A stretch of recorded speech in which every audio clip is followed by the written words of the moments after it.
few more different topics I want to talk about. We've touched upon Barry a couple of times already. I'm a big admirer of Barry Lutis, so go down and watch the 21 semi-regular. I know he's moved on over the course of summer, but I found great pleasure in speaking to him after almost every single game. You obviously spent a lot of time with him up close and personal.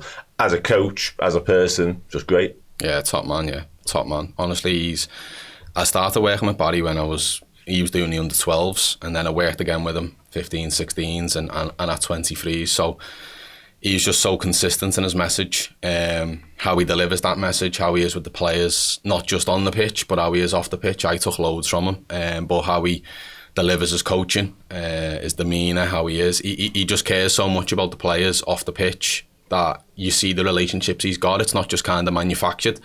You see when lads go away on loan and they come back, they go to Barry.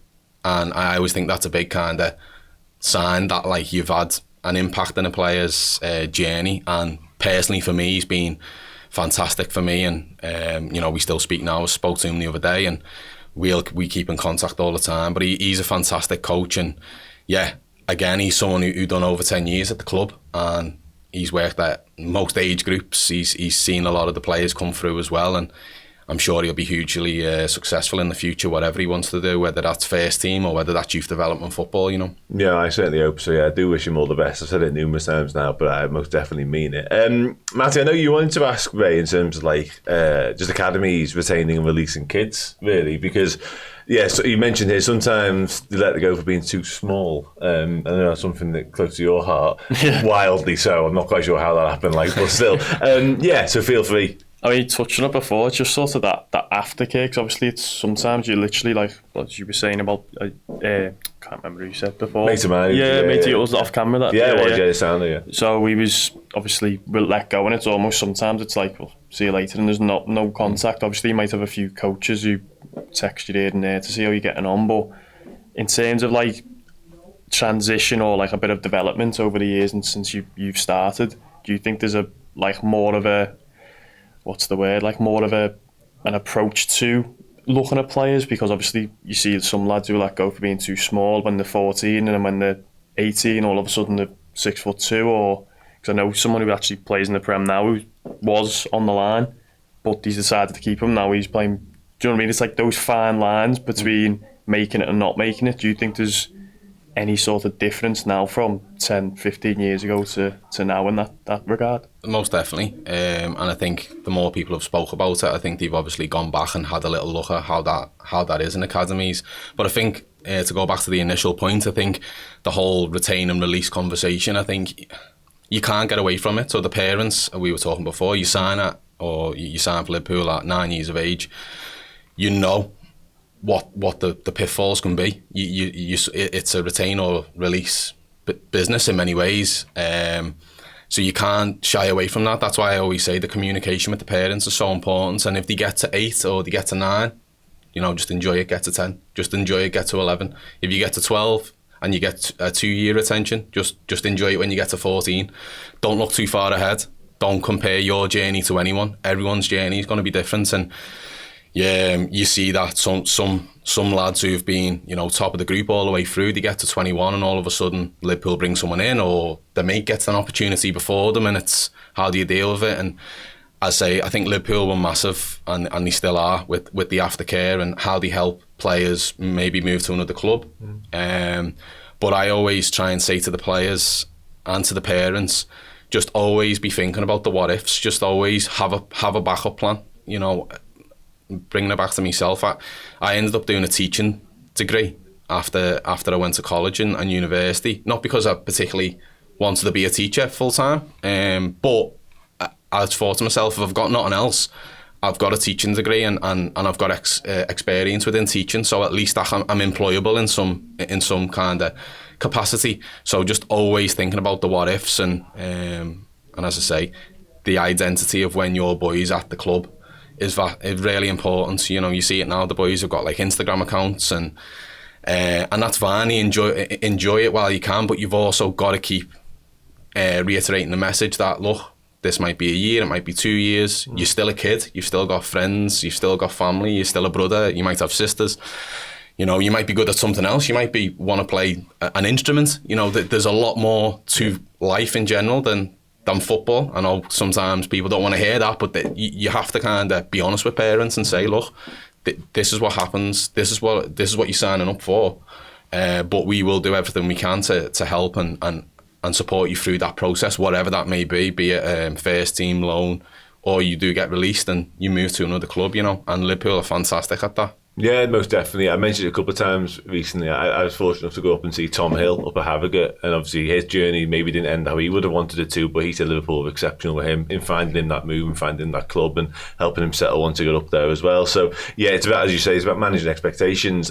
Takes us nicely on to the next point I wanted to raise, actually, because I think these two in particular, there are other examples of it as well. We probably mentioned Jay and Dan's before, we might fall into this category, but lads who've sort of, I'm hesitant to say made it, but they've had first team opportunities, and the likelihood is they will be involved in that for the foreseeable future. Ria Ngamo and Trey Naoni are the two examples right now. Ria in particular, absolutely, for many people, burst onto the scene over the course of the last few weeks. He's been absolutely exceptional. Kid's 16, it's frightening. It's his birthday at the end of the month, he will turn 17. But for you then, Ray, I feel obviously, you know, from your experiences, how important is it to know, not just in terms of football ability and the talent and readiness on the pitch, but how important is it to know how ready a player is in terms of off it as well, psychologically, and their mindset? Because the spotlight and the attention that's going to come, every single press conference I sat in the way on tour, there was questions about Ria Ngamo to Arne Slot, which is kind of comes with the territory when you play that well. But like, again, I reiterated, the kid's 16. So for you, and just a general coaching point of view, you must be so guarded and so have to be so careful about exposing young lads too soon. Yeah, I think you've got to be guarded by it, but you shouldn't be afraid of it either. I think, again, we go back to Liverpool. They're renowned for bringing young players through. Michael Owen, you know, how old was he when he made his debut? Ben Woodburn, I think Ben Woodburn's a fantastic example. So Ben comes on at 16, scores, you know, and all of a sudden it's Ben's this, Ben's that, and he's 16 years of age. And then he goes out on loan, and he maybe didn't come through at Liverpool the way he wanted, but he's got a career in the game. But yeah, you have got to be guarded, I think. Again, I come back to the parents and managing the expectations of the parents. I think pre-season's always a good one because, you know, the manager can put a player in and give them that trust, if you like. But I think one thing that I've always noticed at Liverpool, and I think why there's such a strong academy in terms of players coming through, is opportunity, and that's something that Liverpool have always had. Rio mightn't get another opportunity for another 2-3 weeks or months, so how do you manage that? How does he manage that? And I'm sure the club will internally have a plan for him, like they do in terms of playing under 23s, maybe as a loan, maybe he's going to be around the squad, I'm not too sure, but he's got to be ready for all of them. He's got to be ready for, right, you're training with the first team, and then all of a sudden on a Friday, right, you're not needed. You go back to the 23s, and we had that a lot with the likes of Tyler Morton. You know, Tyler was always fluctuating in between, and he had a lot of appearances for the club. But again, you know, you get asked to come train with the first team, then you're back with the 23s. You don't go back up for a couple of weeks, then you're back in, and you've just got to always be ready. You've got to be ready for when you're called upon and take your opportunity. And the young boys at the moment are doing really well. But it's just a moment, you know, it's just a moment, it's just a pre-season, and I'm just trying to like bring expectations down a little bit because I want the boys to flourish and do well. But I just like relax with it and just let's see how he's doing in a couple of months' time, you know, and keep developing. Absolutely. We've spoken a lot about fans and managers and coaches and managing expectations from that point of view, and indeed parents and the dialogue that's needed there. I'm not quite sure how to word this. How dangerous are agents in this conversation? Because can they be sort of doing the opposite? Not all agents, clearly, but obviously as a coach, you're having to say, like, you know, it might not always be football. You need to think about this, the educational side of things, and whatever it may be.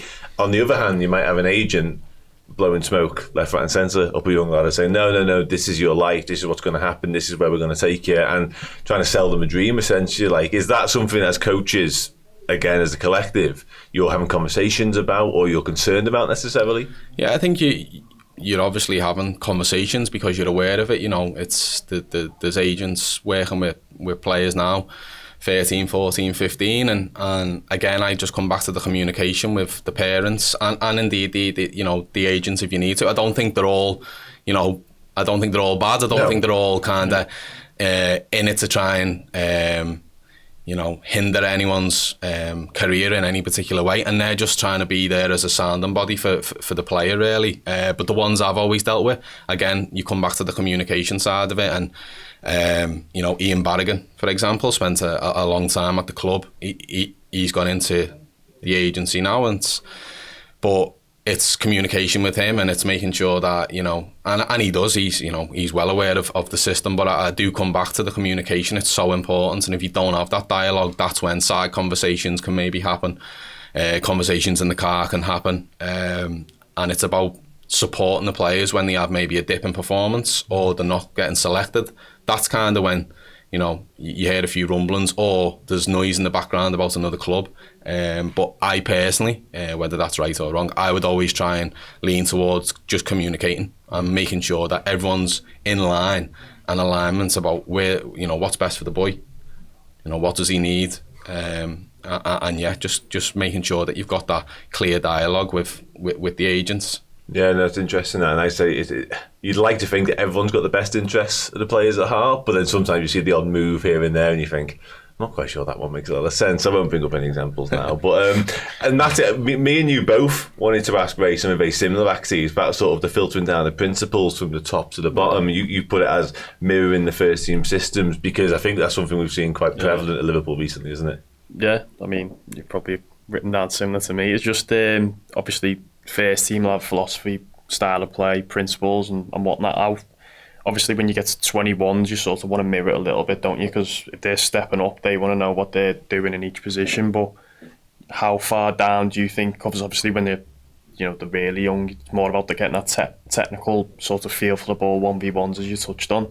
How far down would you say, obviously, the sort of the style of philosophy and the principles sort of got run across the academy? Yeah, it's a great question, and I think Alex, when he first came in, was really strong on this, because obviously he'd worked at Tottenham and he come under a lot of managers at Tottenham, and if you were trying to keep up with the first team, you might be playing under one manager, in 6 months' time it's another manager. So he was really big on 16s down just looking like a Liverpool team. Yeah. So if you close your eyes, what does a Liverpool team look like?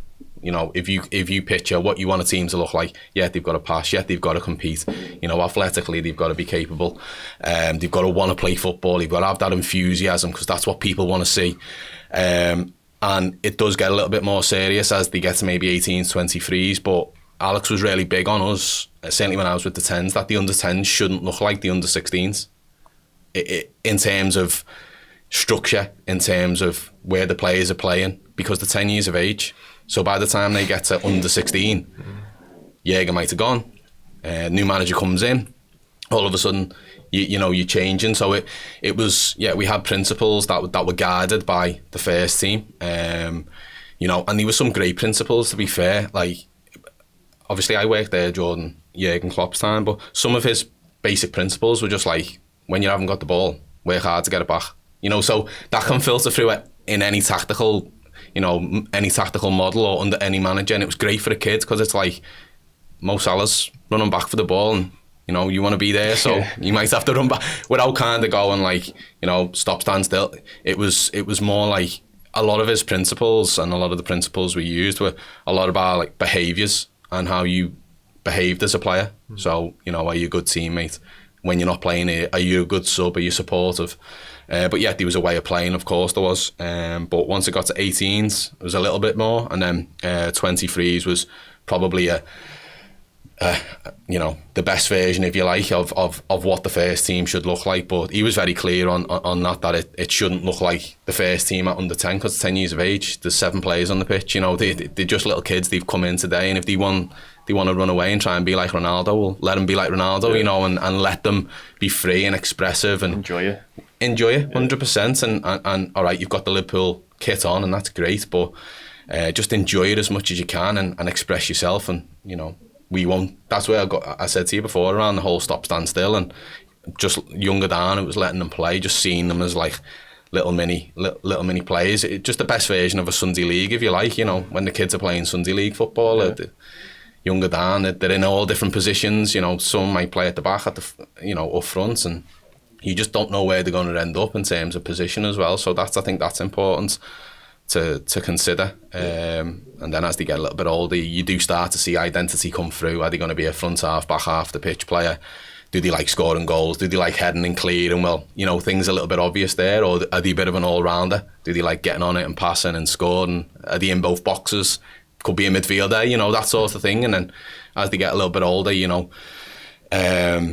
starting to harness a position. And just very quickly, a player who comes to mind is like a Nico Williams. So Nico younger down. Nico was up front, off the left, played on the right, played in midfield. When he was playing for Wales, he was playing up front. He was given a whole, variety of positions to play. And as he got a little bit older, an opportunity fell. He fell into the full-back area, and just as nature of ability on the ball allowed him to, in the final third, cross the ball, finish, make the extra pass, make the final pass. But he always had certain characteristics that you thought he's probably got a chance, because he was tough, very tenacious, which you see now when he's playing. Yeah. But he was someone who you couldn't just go, right, Nico's going to play wide right and we're going to keep him there. And he played all over the place, and Conor Bradley was the same. I know I've probably going on a little bit with that point, but I think it's an important one to understand. And I think younger parents coming in and they play up front for the Sunday League team, and all of a sudden they get put at the back at Liverpool. It's like, he's playing up front, and but you never know. I think it's important to try different positions. Yeah, because we might be asking them to understand reading of the game. You might be having to understand, the play in front of them. We might want them to get the ball off the goalkeeper. You don't know. There might be an underpinning reason as to why the coaches maybe said, look, today you're going to play here, and let's see how you get on with it. And more often than not as well, players who come through, they're not making the debuts in necessarily the position they play. It's an injury. It's an opportunity's come about, and it's like, well, are you ready to play? There's been many examples of that, where players who are centre midfielders, they may be playing the full-back area, or that sort of thing. So the players just got to be ready to adapt to what's asked of them, really. Well, I think the two examples you gave there are better for it, and you can see Nico Williams obviously gone on to Nottingham Forest now, and he's starving really as part of that side. But he's played left and right sided full-backs and wing-backs as well, and he's really dangerous in the final third. We've got a bit of a Nico Williams loving on this show. Dave's dad spotted him from North Wales, scouted him So and Conor Bradley, when you see him obviously appear in the final third, we know how dangerous he can be. That goal against Chelsea was example enough. But it's a fascinating conversation. That was a clip from the Coach's Corner. To check out the whole show, head to redmenplus.com or click the link in the description.